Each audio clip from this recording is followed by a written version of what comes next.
আপনারা সবাই জানেন যে আমরা একটা 111 ফুটের প্রতিমা নির্মাণ করেছিলাম এবং আজকে তার বিসর্জনের দিন। আমরা আজকে ঠাকুরটাকে বিসর্জন দেবো রাত 12টার পর, কারণ আজকে বৃহস্পতিবার। তার বিশেষ একটা কারণ হলো যে আপনারা এই পুজোয় আমরা যেভাবে শুরু করেছিলাম, আমরা খুব ভেবেছিলাম খুব অল্প সংখ্যক লোক হবে, কিন্তু সমস্ত YouTuber, paper, news channel, YouTuber সবাই মিলে যেভাবে পুজোটাকে সমর্থন করেছে, পুজোতে যে এত সংখ্যক মানুষ এসেছে তার জন্য আমরা সবাইকে অভিনন্দন, যারা আমাদের পাশে থেকেছে আমরা অভিনন্দন। আজকে আমরা প্রোগ্রামটায় সাকসেস হয়েছি, পুজোটাতে সাকসেস হয়েছি। তার কিছু মানুষ আছে যারা এই পুজোটার জন্য আন্তরিকভাবে জড়িত, তাদেরকে ধন্যবাদ জানানো আমাদের একান্তভাবে কাম্য। আমরা প্রথমেই ধন্যবাদ জানাবো যারা দূর দূরান্ত থেকে দর্শনার্থী এসছেন ঠাকুর দেখতে, এবং যারা মহেশতলাবাসী এসছেন তাদের সকলকে আমরা অভিনন্দন জানাই যে আমাদের সাথ দেওয়ার জন্য। এবং বিশেষ করে ধন্যবাদ জানাই আমাদের ডায়মন্ড হাবড়া সাংসদ মাননীয় অভিষেক বন্দ্যোপাধ্যায়কে। সব রকম সহযোগিতা আমাদের পুজোর জন্য সে করেছেন। এবং ধন্যবাদ জানাই আমাদের সাংসদের আত্মসহায়ক সুমিত রায়কে, যে সবসময় আমাদের যে কোনো সমস্যা, পুজোর জন্য অনেক রকম সমস্যা হয়েছিল, সেই সমস্যাগুলো সমাধান করেছেন। ধন্যবাদ জানাই আমাদের এসপি ডায়মন্ড হাবড়াকে, সে প্রশাসনিকভাবে যেভাবে এখানে দক্ষতার সাথে আমাদেরকে সবসময় গাইড করেছেন এবং যে সবসময় এখানে মহেশতলা প্রশাসন অ্যাক্টিভলিভাবে কাজ করেছে, তার জন্য ডায়মন্ড হাবড়া পুলিশ আইসি মহেশতলা তাপস সিংহাকে ধন্যবাদ জানাই। ধন্যবাদ জানাই আমাদের এসডিপিও সাহেব কামরাঞ্জন জামান স্যারকে, যে তারা যেভাবে, এবং আরেকজনের কথা বিশেষ করে বলবো অ্যাডিশনাল এসপি হেডকোয়ার্টার, সে যেভাবে পুজোটার গাইড করেছেন, আমরা সেইভাবে পুজোটা করতে তাদের হেল্প না হলে, পুলিশ প্রশাসনের হেল্প না হলে আমরা হয়তো এই পুজোটা এত করে এগোতে পারতামই না। বিশেষ করে হেল্প জানাবো আমি এসডিও আলুপুর, গজগজ ফায়ার ব্রিগেডকে, যারা সবসময় এখানে পাশে থেকেছে।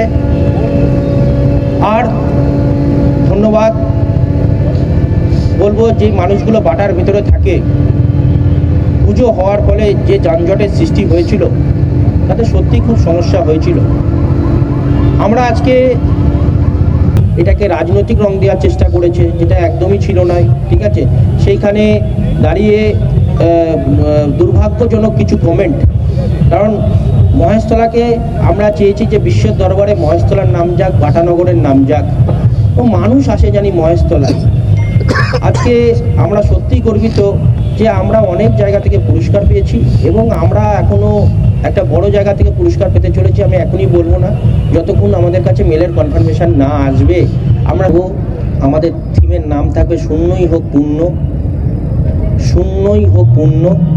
এবং এইবারে ঠাকুর দেখে বলেছে লোকে আমরা এরকম ঠাকুর দেখিনি। আমরা এখন পুরোপুরি ডিসক্লোজ করব না, কিন্তু আপনাদের সবাইকে বলে রাখি, আমরা যা করতে চলেছি তো ভারতের বাইরে বিশ্বের দরবারেও সেটা কোনোদিন হয়নি। আমরা সেরকম কিছু করতে চলেছি, যেটা আমি আগামী বছর সরস্বতী পুজোয় মানুষ দেখতে পারবে, যেটা আপনি সত্যি আমরা অনেকেই সেটা কল্পনা করতে পারবো না। আমরা যেদিনকে থিমটা পুরোপুরি পুজোর 3 মাস আগে, 3 থেকে 4 মাস আগে আমরা কি করতে চলেছি আমরা জানাবো। এবং আরেকবারও বলছি, যেটা আমরা কেউ স্বপ্নেও ভাবতে পারছি না এখনো পর্যন্ত, যে আমরা কি করতে চলেছি সেটাকে করে দেখাবো। না জানাকে জানিয়ে দেওয়ার জন্য করব, এবং যা করব সেটা আমরা আশা করি এইবার যা সমর্থন পেয়েছি তার থেকে অনেক অনেক অনেক বেশি সমর্থন পাবো, এবং বিশ্বর দরবারে আমরা মহেশতলার নামকে তুলে ধরতে পারবো।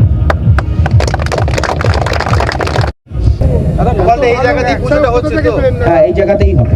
2026-এ মহেশতলা নতুন করে উপহার পেতে চলেছে, সেই জায়গায় ওপেনিংয়ের আপনাদের চিন্তা ভাবনা? ওপেনিংয়ে যেরকম আপনার টলিউড থাকবে, সেরকম বলিউডও থাকবে বলে রাখবেন। বিশেষ করে নেবেন না, আমি বলছি যে শূন্যই হোক পূর্ণ, আমরা শূন্য থেকে শুরু করব, পূর্ণে গিয়ে ঠেকবো। এবার আমরা ভাবুন শূন্য থেকে কিছু হারানোর নেই, পূর্ণতেও হারানোর নেই। পূর্ণ হয়ে গেলে সব পূর্ণ হয়ে গেল, তাহলে আমরা শূন্য থেকে পূর্ণেতে যাব।